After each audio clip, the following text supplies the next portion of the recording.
Assalamualaikum warahmatullahi wabarakatuh. Perkenalkan, nama saya Radia Ardana Nugraha dari Teklis 1B, NIM 213305044.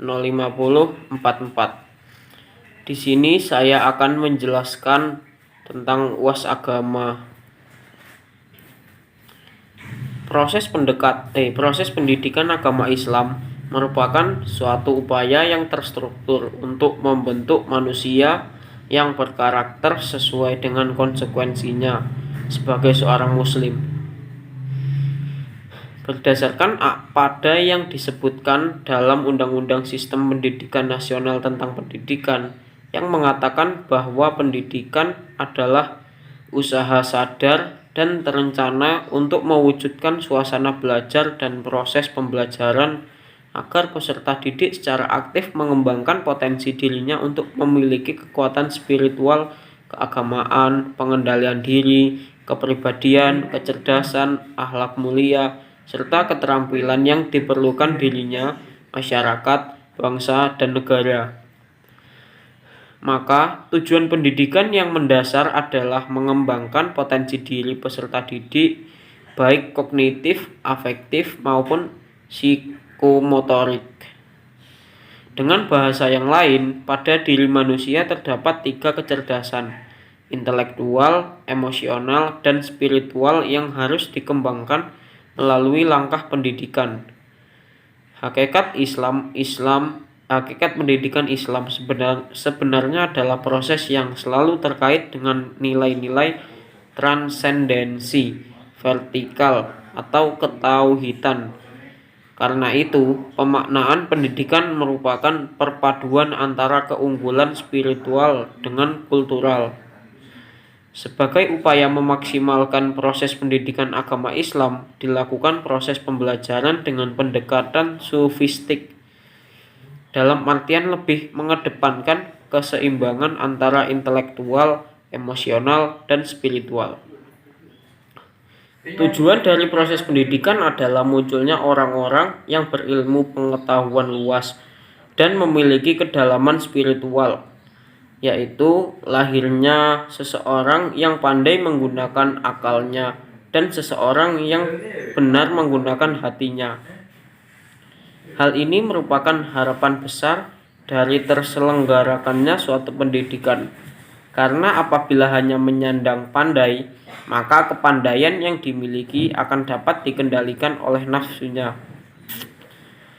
Sedangkan apabila dia hanya menyandang benar, maka kebenarannya tersebut tidak dapat menembus dunia rasional yang cermat. Maka sangat diharapkan antara pandai dan benar ini dapat berjalan berdampingan untuk menuju insan kamil yang dicita-citakan dalam pendidikan. Istilah pendekatan secara morfologis berasal dari kata dekat. Istilah tersebut secara leksikal berarti jarak, hampir, akrab. Secara etimologi berarti proses, perbuatan atau cara mendekat.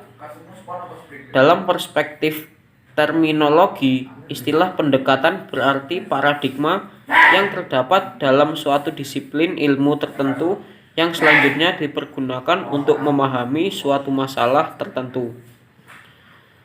Sedangkan istilah sufistik berasal dari kata syafa yang berarti bersih, sehingga kata sufi memiliki makna orang yang hatinya tulus dan bersih di hadapan Tuhannya. Ada pendapat lain yang mengatakan berasal dari kata sufah yang berarti serambi Masjid Nabawi di Madinah, yang mengatakan berasal dari kata sufah yang ditempati oleh para sahabat Nabi yang miskin dari golongan muhajirin, dan mereka itu disebut dengan ahlu as-sufah. Selain itu juga ada pendapat yang mengatakan berasal dari kata suf yang berarti kain yang dibuat dari bulu atau wool, dan kaum sufi lebih memilih wool yang kasar sebagai simbol kesederhanaan. Ada juga pendapat yang mengatakan bahwa kata sufi berasal dari kata Yunani sophos yang berarti hikmah.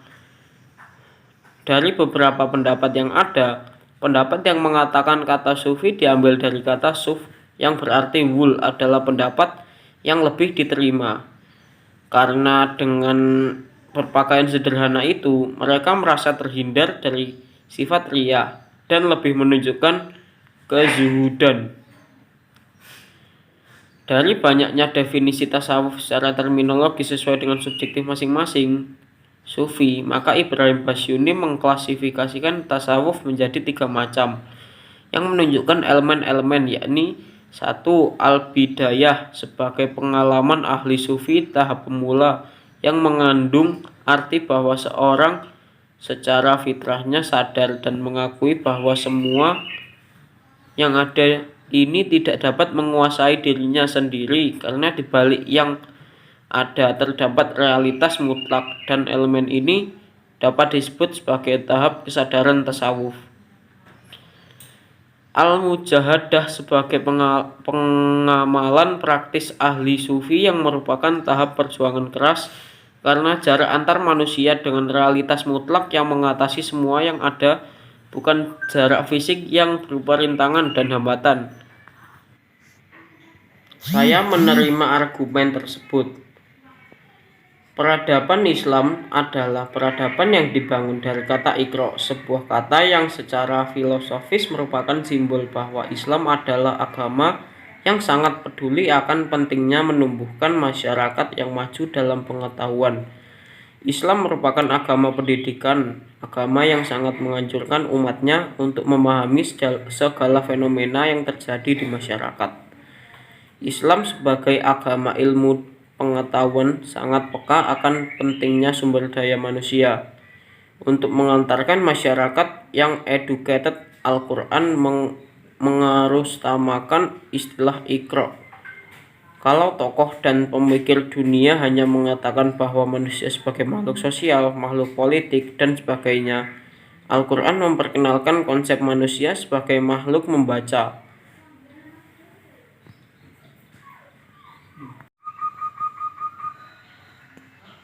Masa kemajuan, keemasan, dan kejayaan Islam dibagi ke dalam 2 fase. Pertama adalah fase ekspansi, integrasi, dan pusat kemajuan, yaitu 650 sampai 1000 Masehi.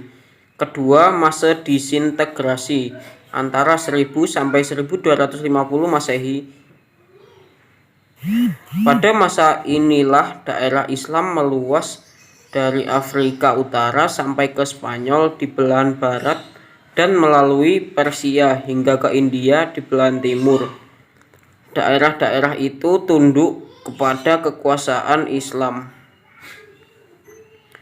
Sejumlah ulama besar bermunculan di fase ini, seperti Imam Malik, Imam Abu Hanifah, Imam Syafi'i, dan Imam Ibnu Hambali.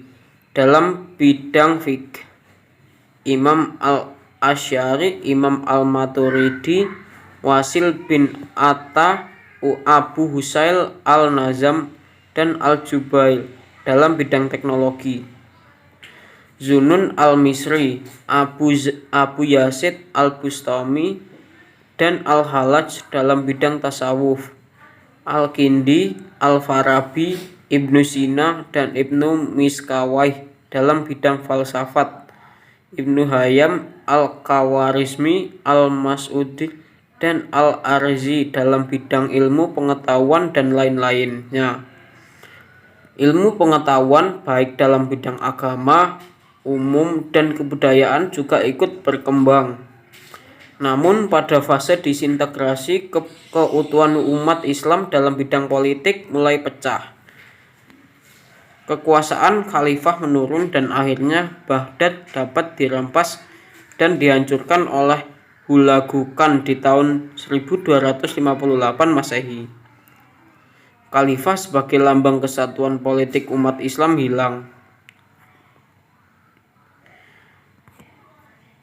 Syamsuddin membagi periode pertengahan sejarah peradaban Islam dengan 2 fase, yaitu fase kemunduran dan fase 3 kerajaan besar. Pertama, fase kemunduran antara 1250 sampai 1500 Masehi. Demikian tugas agama dan argumen dari saya, kurang lebihnya mohon maaf. Assalamualaikum warahmatullahi wabarakatuh.